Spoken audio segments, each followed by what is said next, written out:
Welcome to the DO Boxing Show. I'm your host, Dameon Okposio, and I want to thank you for tuning in for another edition of the DO Boxing Show. In this episode, we're going to be talking about competing with asthma and training with asthma. So if you have asthma, well, first of all, even before I get into it, I just wanted to say that this is great information that came from the Ontario Boxing Association, the OBA, Sherry Boone without a communication, and I was able to get this information as well, which I think is great.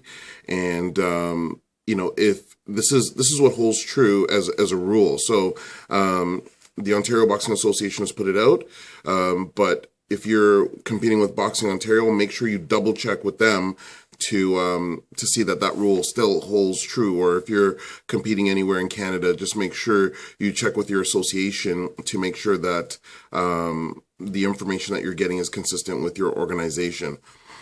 So this information comes through the Ontario Boxing Association, and I think it was a brilliant communication sent out to put everybody on the same page, indicating that if you have asthma, there's no problem with training in boxing, and there's no problem in competing. The rules regarding asthma is that you can have your puffer, and you can take your puffer before you step on the first step of the ring, leading up to a fight. So if you're going to be fighting, before you step on the step, you're allowed to use the puffer. But once you take one step onto the ring, in terms of getting into the ring, getting ready to go right into the ring, you cannot take it. It will disqualify you from the match. If you take the puffer during the match, it will disqualify you from the match. So I think that these are important points to note. Most people know that the puffers, I believe it's a type of steroid that opens the airways, that allows you to have more air. I'm not 100% sure what the puffers do, but it would give someone an advantage, and that's what I believe is the reason, and it's indicated in the communication that it would give an advantage to someone, and that's why they try and keep it very specific as to the timing of when you can take it, and they still want to allow the person to be able to have an opportunity to breathe normally, but not give them an unfair advantage going into a fight. So important to know your rules. We'll try and bring you as much as we can here on the DO Boxing Show.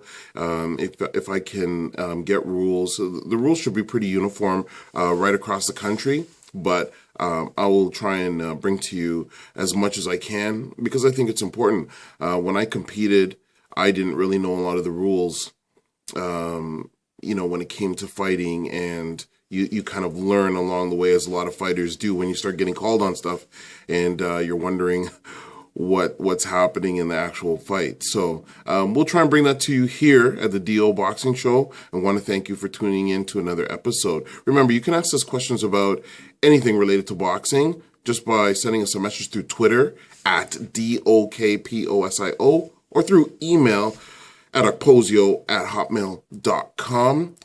Don't forget, you can subscribe to our YouTube channel, Dameon Okposio, to get every episode of the DO Boxing Show. And our first contest, episode 37, will be wrapping up soon. So if you live anywhere in Canada, check it out, because you could win. We want to just thank you again for all the suggestions, questions that you've brought to us in the past. And we want to thank you again for tuning into the episode. We'll see you on the next one.